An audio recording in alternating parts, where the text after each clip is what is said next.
Is it just me? Or have you ever wondered if we just blissfully going about our daily lives as Americans simply because we're unaware of all of the dangers and things that's going on around us? According to the National Safety Council, you have a 1 in 93 chance of death inside of a motor vehicle.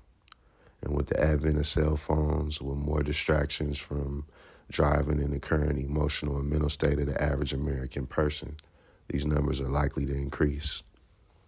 There are, though, some aspects of traveling in this country and on this roadways that may not be considered, but may equally add to the dangers of driving, especially without situational awareness. Following your natural instincts and natural alarm systems or safety precautions can save your life. Road rage is a growing concern in our society. According to a AAA Foundation for Traffic Safety study, nearly 80% chance of dying behind the wheel. In the past couple of years alone, the FBI reported a very notable increase in incidents of violence in the highways with road rage resulting in serious injury or even fatality. You see here 31-year-old Julie Butcher. Police say the mother of four was shot in the head while driving on the access road of I-35 near Rittiman Road, causing her to veer off the road in a rollover crash. Butcher was pronounced dead at the scene, and the shooter remained at large until now. Here's a look at the man police have now arrested, 24-year-old Nicholas Hernandez. It was that anonymous tipster who first put his name on the radar of detectives. This after a witness reported seeing a blue and silver sedan shoot at Butcher's vehicle before speeding off. Take the case of Evelyn Smith, a 32-year-old teacher from Dallas who was shot and killed during a road rage incident. Her story serves as a stark reminder of how quickly an incident behind the wheel or a chance encounter with an unstable person can easily turn into a tragedy. Incident. It happened along Northside Drive. Officers say a man shot another driver in the arm, then drove down the road and shot and killed himself. We'll have a live report in just a minute. Police say road rage led to a shooting on Georgia 400. This is what the traffic backup looked like in the northbound lanes near Windsor Parkway. As police investigated this morning, officers say a driver shot another driver in both arms. The driver who was shot is expected to be... Very few details at this point, but say the incident involved a gun, and the coroner confirms a person has died. Police say there is no threat of danger to the public. We are working to get more information for you, and we will update you when we can during this newscast and online at WLKY.com. There's still even grimmer aspects to navigating today's roadways and the people on them. Take the case of executed serial killer Robert Ben Rhodes. Rhodes was a long-haul truck driver. There is also the story of John Fortenberry, who was also a long-haul truck driver. His name in folks' fear is one of the 25 known convicted serial killers who have also happened to be long-haul truck drivers. If this many have been caught, then how many may still be operating? Fortenberry was suspected of 50-plus murders by law enforcement. Douglas Yaskowski and his 24-year-old wife, Patricia Walsh. The couple is thrilled since they recently got married, and they're in the middle of a trip from Seattle to Georgia, which is where Robert notices the couple and picks them up. Now, since the couple is quite religious, they're planning to spend their honeymoon traveling across America while expanding the words of the Bible. However, Robert has other things in mind.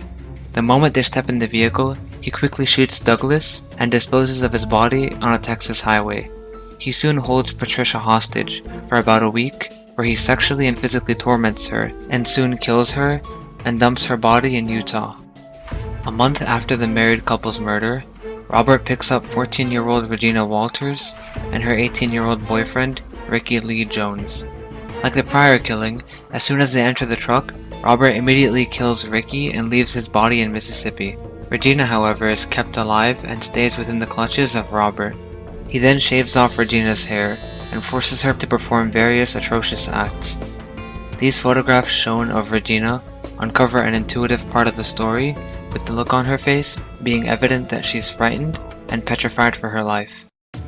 As many weeks pass by, Regina is barbarically tormented with fishing hooks and multiple other objects, until one day, Robert strangles the girl to death with baling wire and dumps her body in an abandoned barn in Illinois. On the morning of April 1st, 1990, A state trooper of the Arizona Highway Patrol, Mike Miller, notices a truck with its hazards on, near the side of Interstate 10. Once he makes his way to the truck, he wants to examine it in order to help the trucker out. However, he was very surprised to find a woman stripped of her clothes who was identified as Kathleen Vine. Her hands were in cuffs and she was screaming her lungs out for help. Patrol officer quickly arrests the truck driver on scene, and authorities later request a search warrant in order to get inside Robert's house, where they find many disturbing things, such as various photos of Regina Walters being abused, along with photos of Patricia Walsh. A stretch of Long Island, New York, a beachfront there for more victims after finding 10 bodies dumped there. And this is just one of several unsolved serial murder cases nationwide. John Roberts is live with more on those investigations. John? Jenna, good afternoon to you. You know, serial murders in this country account for only 1%, a little bit less actually, than 1% of all killings in a given year. And it's difficult to know exactly what is a serial killing. The FBI's Behavioral Analysis Unit, which has come out with this comprehensive report, defines a serial killing as, quote, the unlawful killing of 2 or more victims by the same offenders in separate events. So that could also include gang killings or organized crime hits. But certainly there's no question we're fascinated by all of this, terrified as well. The FBI Behavioral Analysis Unit currently assisting law enforcement in some 20 investigations across the country. Let's bring the map up full and show you some of those investigations. We've got Rochester, New York, Atlantic City, Daytona Beach, the I-4 corridor, the I-40 corridor between Mississippi and Texas, and 3 counties out in California. Let's first of all go to Atlantic City. This was back in November of 2006. The bodies of 4 women were found in a ditch on the outskirts of Atlantic City. They had all been placed there at different times. At least one of them was strangled to death.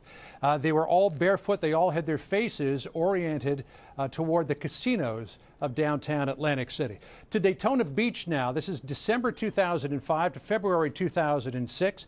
3 women found inside the city limits. All had been shot execution style. Another woman found in a wooded area just on the outskirts of the city. She had been killed in a similar fashion.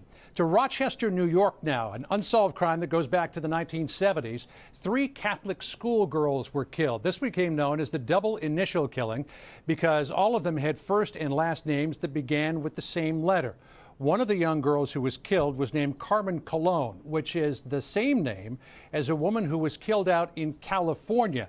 The authorities in California just arrested a man in connection with those killings, Joseph Nasso of Reno, Nevada. He is 77 years old, and they're looking at similarities between the California killings and the Rochester killings, wondering if he might be involved. We talked about the I-4 and the I-40 corridor. Let's go back on camera here and take a look at this map from the FBI. It's their Highway Serial Killing Initiative. They have tracked some 500 serial killings across the country, all of which occurred along interstates.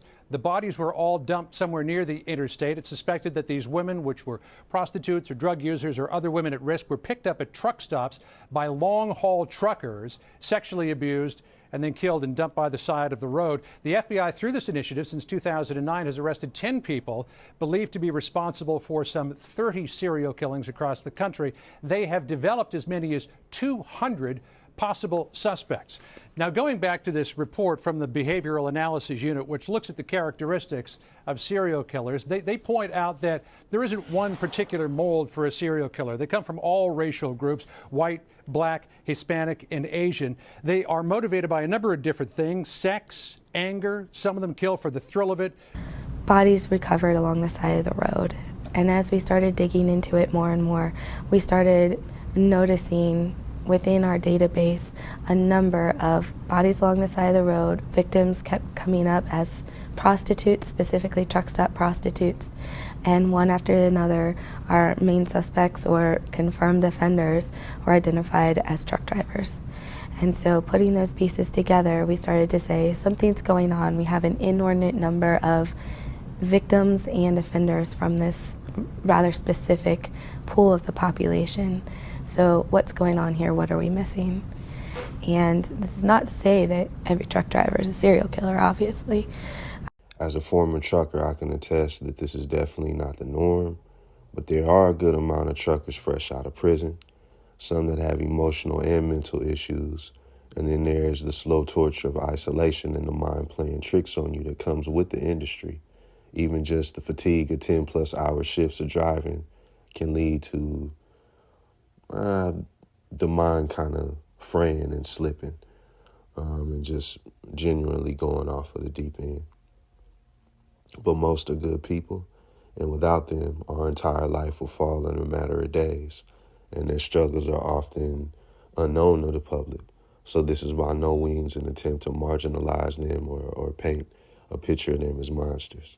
They are often unappreciated and lead a very lonely, very rough, and often dangerous life, and can themselves be victims due to traveling alone in isolated areas and in questionable areas, like the case of Javon McGee.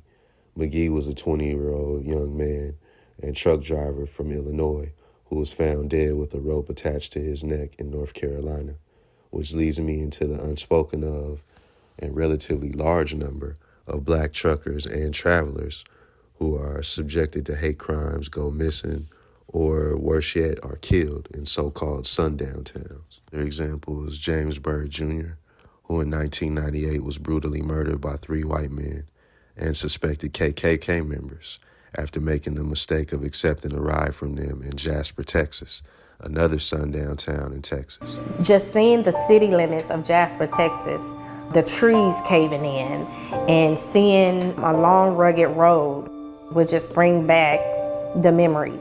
One of the worst hate crimes this nation has ever seen. Byrd was kidnapped and then tied behind a pickup truck and dragged for nearly 3 miles in the East Texas city of Jasper, all because he was black.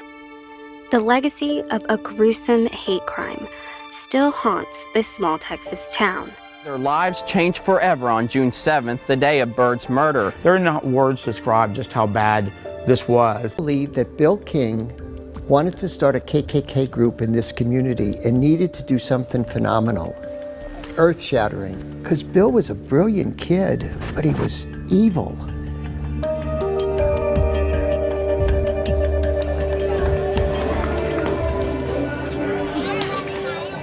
It was Jasper. There was not a lot of hard news there. There was not a lot of controversy there.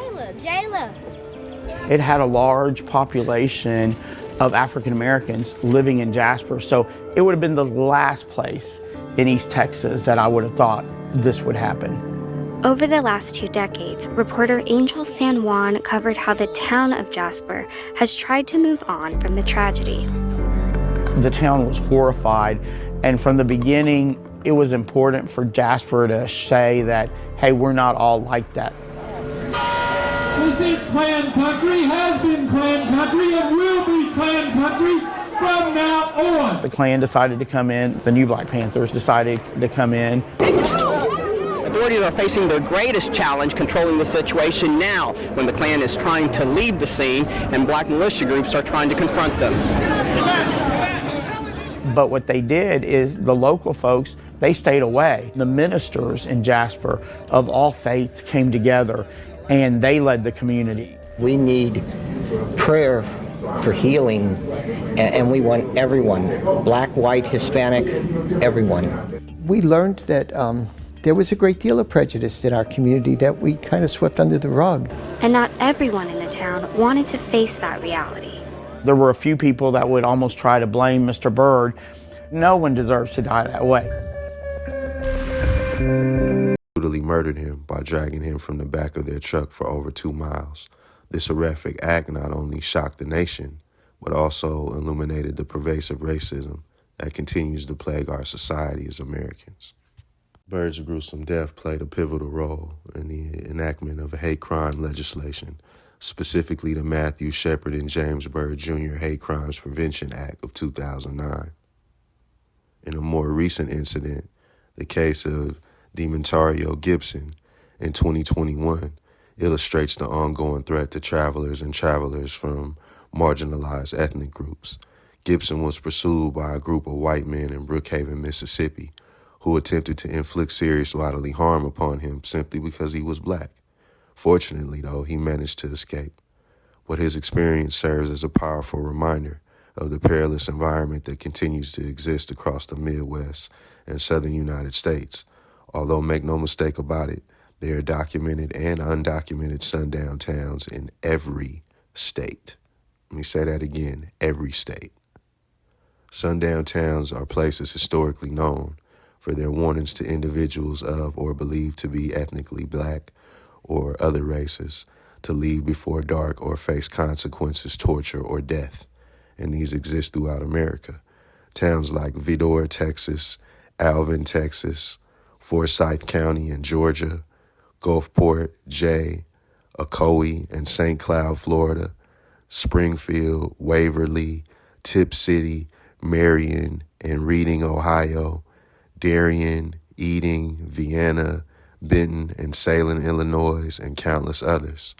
Yet another terrifying example of this is the case of Jasmine Block, or in the case of Javion McGee in Asheville. And even more alarming was the homicides where black people are found, and sometimes with key organs or blood or melanin missing. In 2013, Atlanta native Ryan Singleton was found dead in the California-Nevada desert upon suspicious circumstances with his organs missing. This shocking revelation raised serious concerns about human trafficking and the illegal organ trade, highlighting the extreme vulnerabilities faced by individuals on the road. Though not a road rage incident, the case of Jamal Khashoggi, a U.S.-based journalist and a stark critic of Saudi Arabia's government who was murdered and had his organs removed, serves as a stark reminder of how the vulnerability of even the strong and outspoken with dangerous enemies can become targets. The case of Jelani Day, who was found under similar suspicious circumstances in a river. Kawan Charles, a 15-year-old who went missing under suspicious circumstances in Louisiana. And Jason Smith, a young boy found dead in Eros, Louisiana, under similar circumstances with the organs missing. Though not a traveler story, the story of Kendrick Johnson, who was found rolled up dead in a gym mat at his high school in Georgia with his organs missing, but after taunting a white classmate whose father was ironically and coincidentally someone who had connections in the medical industry and also in areas of the government. So it's just like a little too ironic and too perfect for me. Collectively, these cases paint a chilling picture of disappearances and grisly murders that disproportionately affect blacks and black travelers. Though not a victim of murder, even the story of Henrietta Lacks, whose cells were taken without her consent and replicated continuously for years for medical research and countless studies, raises critical questions about how racism, questionable medical practices, and research and violent crime may have surprising connections at times.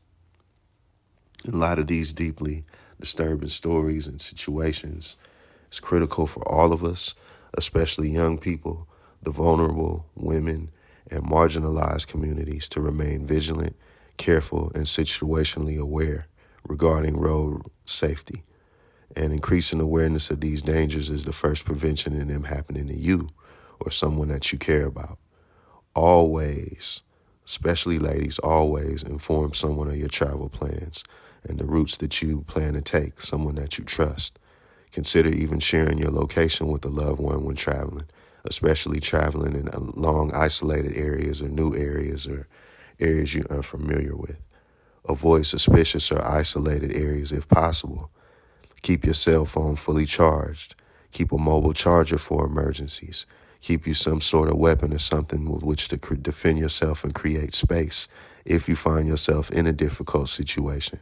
But most importantly, follow your instincts.